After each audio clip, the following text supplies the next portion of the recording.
Hello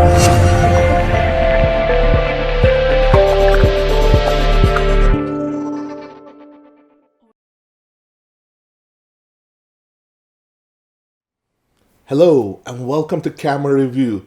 Today we are unboxing and doing a brief review of one of the best Micro Four Thirds lenses in the market, and this gem is beautiful. It has great image quality, but before we review those, let's do the unboxing, talk about some of its benefits, talk about its features, because you are going to love this lens. So let's begin.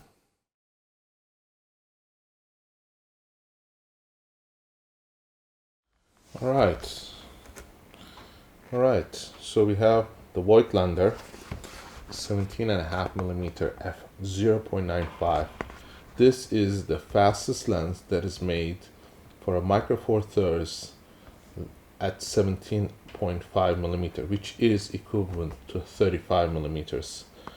Personally, I believe this is the best lens you can get in terms of quality and construction. And it's a very simple, plain packaging, and it's a lens, simple writing, and it's a Micro Four Thirds. So let's open it and see what it has. As I said, I always buy my equipment from Japan, so the Japanese certifications here.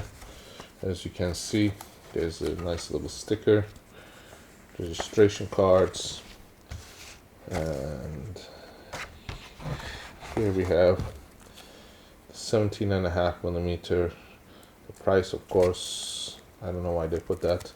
And the instruction thing, which I will not get into because there's nothing in it really. Although I haven't opened it, I have opened up so many Voigtlander bags and boxes, so I know what they are all about. But this is a fairly well-made equipment here. So here we are.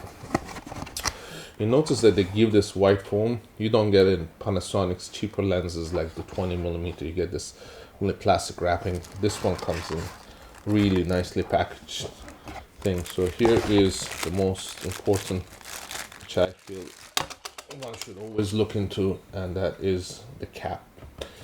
And the cap is extremely important if you want to protect your lens. It's well made.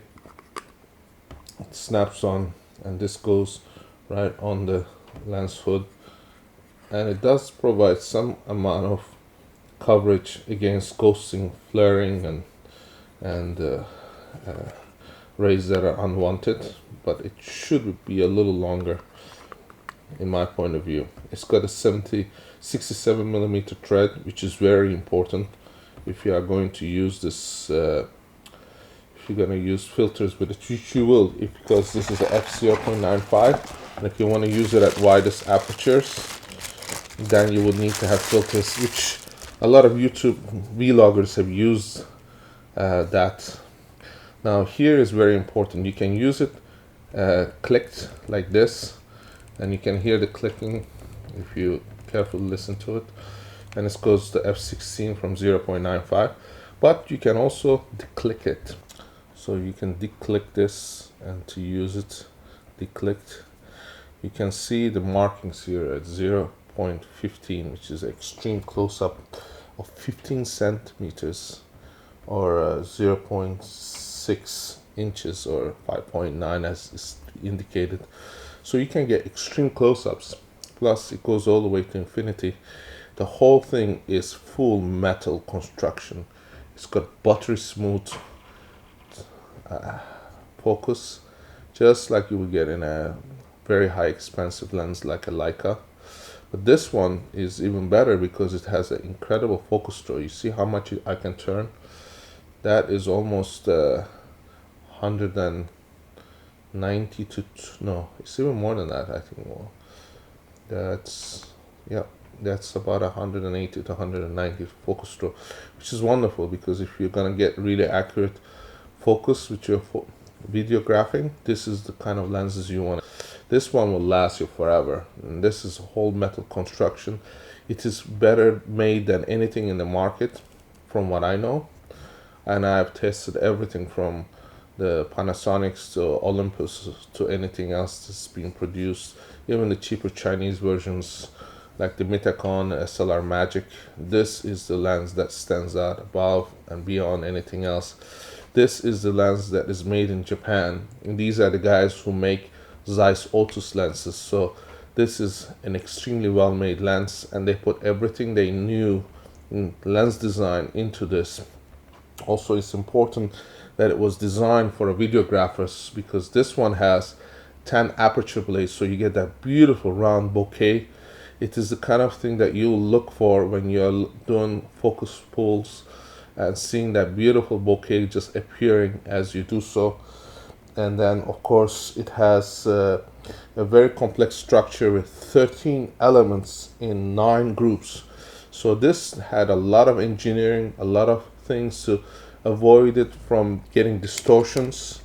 And here you can see the aspherical written here, and it's an aspherical lens, VOIGTLANDER f0.95. Now, one thing you will notice, this lens doesn't have optical stabilization. That means that you have to use it on a tripod or have in-body stabilization to get the best out of this lens. Also, this is one lens will give you trouble if you're trying to use it at 0.95, because that will be very hard to keep focus, because that's a very shallow depth of field. What that means is that the focus area, the area that will be in focus, is very small.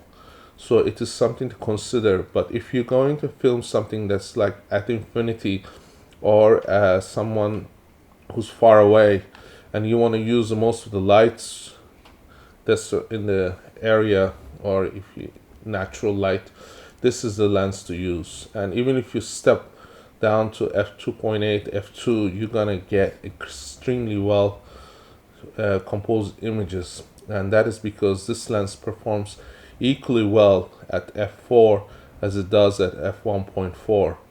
Of course, the image is in itself going to be dramatically different because of the bokeh characteristics, but the image quality in itself, the area that's in focus, will be something amazing. And it's one of the reasons why I like this lens. It is heavy, it's 540 grams, so it's not one of those cheapy plasticky lenses that you get from most of the Japanese manufacturers or manufacturers that have gone into plastic. This one is designed in the old-fashioned tradition of wearing good quality elements, and it's the kind of lens that you can always have it. Now, if you're going to construct a system, you can get the f0.95 for 10.5 millimeters, which they have 25 millimeters. This is 17.5, and they have 42.5 millimeters. Those are the faster than anything that's in the market, including the Leica lenses for the Panasonic. So this is the fastest lens set you can buy. And the good thing is that if you buy the whole set, they will color match each other almost identical, because the coatings that are used are about the same.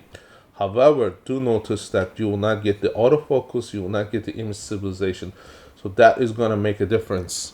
And that's the difference you will see if you are going to be using things like autofocus, because autofocus does not work. This is the type of thing that you would use with a focus follow system, and they will give you great results. Here in this aperture and focus dial here, you can have these gears placed on it, and they will be quite secure and allow you to focus very smoothly. But that means that you have to know what you're doing, and it's not made for those people who have no idea of how to use the manual focus lens. But if you are the type of person that appreciates great image quality and great bokeh, this is the lens to get. Other than that, if you are a beginner, go buy the 20mm Lumix at f1.7. Costs $267. It's a joke. And this is close to $1,000, but the difference is tremendous. The other one is gonna break down on you probably in a couple of years. This one, you can use it and leave it to your grandchildren and still will function well. Another important thing before I close off, see, there are no contacts, electronic contacts, to relay information to the camera. So this is actually a lens that is fully manual, not like the lenses that are in the Panasonic lineup. So one thing to consider: buy the lens if you know that you can use it efficiently. Otherwise, you will be wasting your money. I hope you have enjoyed this review, and we hope to bring you many more reviews. Now we're going to explore how this lens performs in the real field. We're going to do some tests. We're going to look at the image quality, compare it to other lenses in the market, and we will bring you unbiased, independent reviews. And I think that is what makes different our reviews from everyone else's, because we are not sponsored by other companies. We're not sponsored by camera companies. We're not sponsored by camera shops. We are solely here to bring you the best reviews in the market. And for that reason, we ask for your support. If you can help us with a little donation to make our reviews better and help us produce these reviews, we would truly appreciate it. And of course, we would appreciate if you like our video and subscribe to our channel, because we will continue to bring you great reviews every week. And also, you can visit our website at camerareview.ca to find out the latest news on camera market and the lenses that are coming out in the market. And I hope we'll see each other in our next review. Thank you for watching.